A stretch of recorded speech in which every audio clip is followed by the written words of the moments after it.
Hello, Convert family. So here I'm Lara Fatima. I hope you are doing well. So यहाँ पर आज की video में हम करने वाले हैं फर्स्ट ईयर बीकॉम कॉमर्स के objective questions. So as you all know यहाँ पर हम कर रहे थे फर्स्ट ईयर बीकॉम के आपके जो भी सब्जेक्ट हैं उनके ऑब्जेक्टिव क्वेश्चंस. सो आज की वीडियो में हम देखेंगे कॉमर्स सब्जेक्ट के ऑब्जेक्टिव क्वेश्चन. सो स्टार्ट करते हैं आज की वीडियो एंड देखते हैं फर्स्ट क्वेश्चन से. सो फर्स्ट क्वेश्चन आपको गिवन है tax holiday means blank payment. Tax holiday का क्या मतलब है कि पेमेंट का क्या करना. No tax, tax, tax at nominal rate, complete tax rebate. So यहाँ पर क्या बोला है, टैक्स हॉलीडे क्या होता है जब टैक्स जो है वो नॉमिनल रेट पर पे होता है. ठीक है, tax at nominal rate payment. So यहाँ पर आपका हो जाएगा option number C. And next is promotion is blank of business opportunity. Promotion क्या है, बिजनेस अपॉर्चुनिटी जो है उसका क्या करना. First one is setting, indication, discovery and finding. So promotion क्या होता है, बिजनेस अपॉर्चुनिटीज जो है उनका इंडिकेशन. ठीक है. And next is third plan estimate capital requirement of business.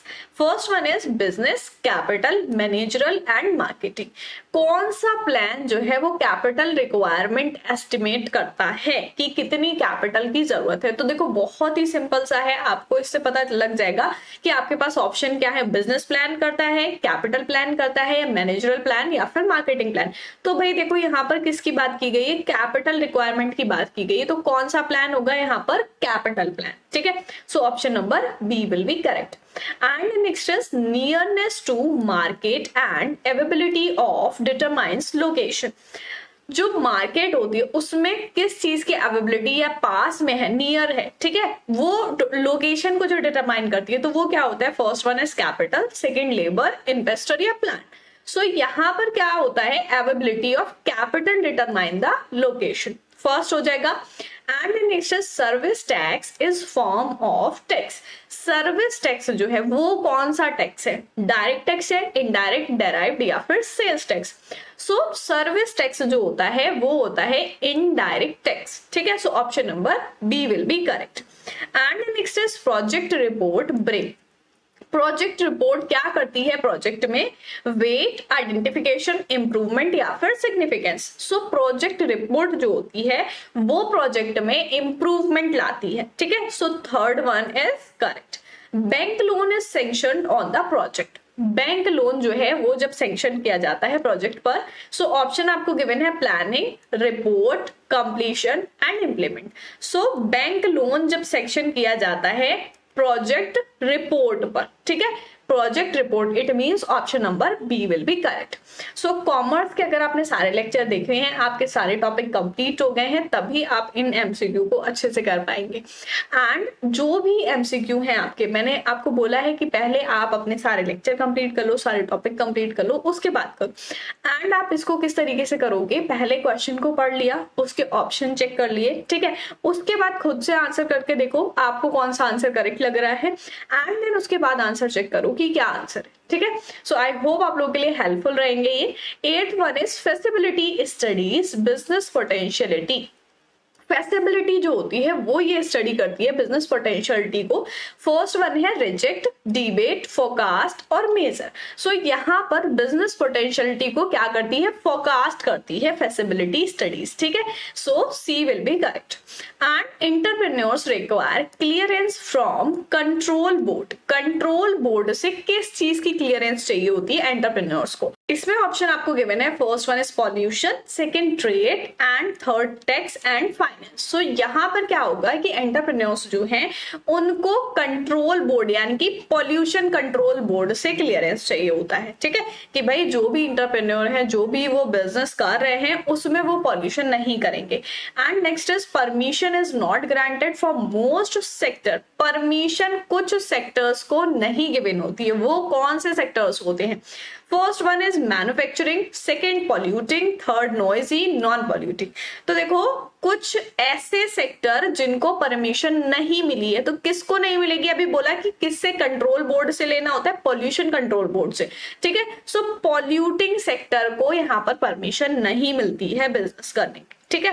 And next is an entrepreneur can establish business for कोई भी एक इंटरप्रेन्योर है वो बिजनेस जो एस्टैब्लिश कर सकता है वो किस लिए करता है? First is self employment, second profit earning, third mental satisfaction, D आपका है अनएम्प्लॉयमेंट। तो देखो अनएम्प्लॉयमेंट तो होगा नहीं किसी भी तरीके से, मेंटल सेटिस्फेक्शन के लिए भी नहीं करेगा। और जो एक एंटरप्रेन्योर होता है, एंटरप्रेन्योर क्या करता है? सेल्फ एम्प्लॉयमेंट के लिए करता है, खुद को, मतलब एंटरप्रेन्योर का मतलब क्या है कि खुद से बिजनेस चलाना, खुद का काम करना, ठीक है, तो सेल्फ एम्प्लॉयमेंट के लिए करता है। And next is entrepreneur must know about, किस चीज के बारे में पता होना चाहिए एंटरप्रेन्योर को?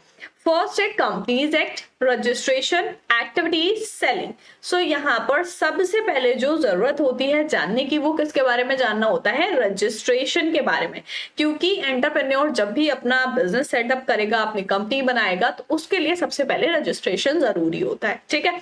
And next is excise duty rate is subject to, excise duty rate जो होते हैं वो किसके सब्जेक्ट होते हैं? First one is change, notification, deliberation and fixed. So यहाँ पर आ जाएगा subject to change, excise duty rate जो होते हैं वो चेंज होते हैं। And next is incorporation certificate is issued by, incorporation certificate किसके द्वारा इशू किया जाता है? सो यहाँ पर फर्स्ट आपको गिवन है company board, registrar of company, registrar of capital issue and board of director.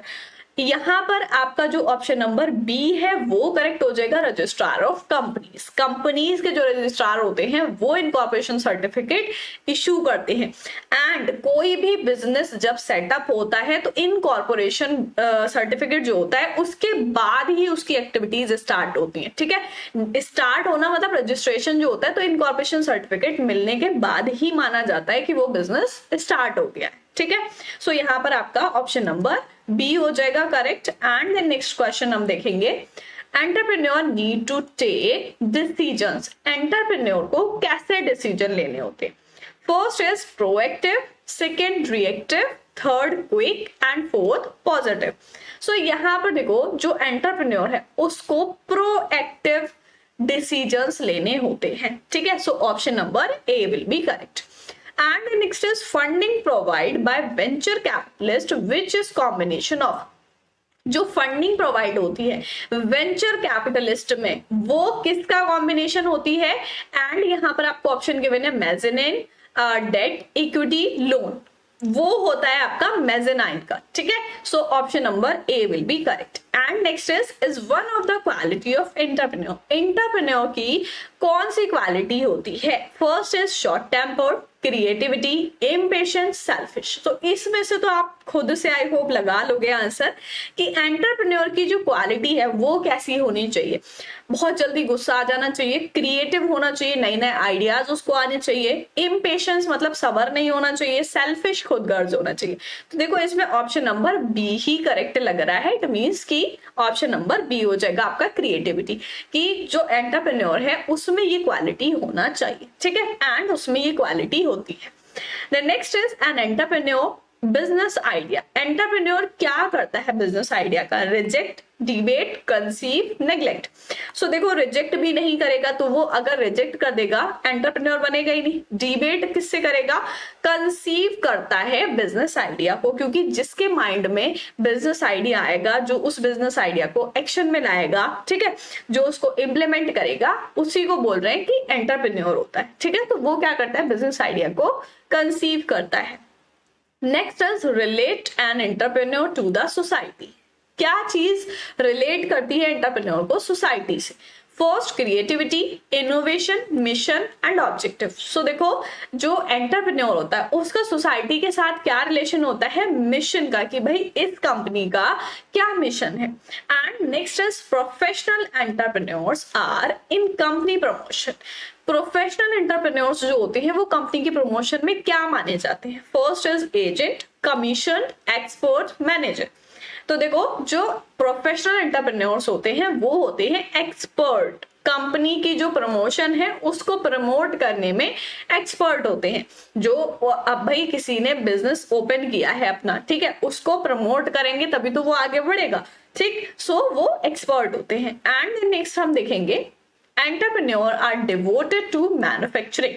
Entrepreneur manufacturing को डिवोटेड होते कौन से entrepreneur? First is merchant, industrial, leader, director. So यहाँ पर हो जाएगा मैन्युफैक्चरिंग किससे रिलेटेड है? देखो मैन्युफैक्चरिंग का क्या मतलब है? मैन्युफैक्चरिंग का मतलब हुआ बनाना, ठीक है, प्रोड्यूस करना। मैन्युफैक्चरिंग कहां पर होती है? इंडस्ट्रीज में होती है। तो इट मींस कि इंडस्ट्रियल एंटरप्रेन्योर्स जो होंगे वो डिवोटेड होते हैं मैन्युफैक्चरिंग को। And next is scheme is specially meant for women entrepreneurs. Women entrepreneurs का के लिए कौन सी ऐसी स्पेशल स्कीम चलाई गई है? फर्स्ट है trade, DBT, MDA and bonus. तो यहाँ पर आपकी जो वुमेन एंटरप्रेन्योर्स से रिलेटेड है वो है आपकी फर्स्ट TREAD, ठीक है। एंड इसका फुल फॉर्म आप लोगों को कमेंट करके बताना है। TREAD वुमेन एंटरप्रेन्योर्स के लिए जो स्कीम है उसकी फुल फॉर्म क्या है? And next is an entrepreneur requires competencies. एक एंटरप्रेन्योर्स को कौन सी कॉम्पिटेंसीज की जरूरत होती है? First is multi dimensional, single dimensional, extra dimensional या लिमिटेड डायमेंशनल। सो फर्स्ट आपका ऑप्शन हो जाएगा मल्टी डायमेंशनल, ठीक है। बहुत सारी डायमेंशंस में वर्क करना होता है, सो मल्टी डायमेंशनल कॉम्पिटेंसीज की जरूरत होती है एक एंटरप्रेन्योर्स को। सो ये थे आपके कुछ MCQ related to commerce. I hope सारे MCQ आप लोग को अच्छे से समझ आए होंगे। इसमें आपको जो भी ऐसा लग रहा है कि आपसे नहीं हो पाया है तो उसके बारे में उसका जो टॉपिक है आप उसको सर्च करके देखो, ठीक है, उसका लेक्चर अटेंड करो एंड उस टॉपिक को पहले क्लियर करो, उसके बाद उसके MCQ करो, ठीक है। सो आई होप वीडियो आप लोगों के लिए हेल्पफुल रही होगी। मिलते हैं नेक्स्ट वीडियो में नेक्स्ट सब्जेक्ट के ऑब्जेक्टिव्स के साथ। तब तक के लिए गुड बाय।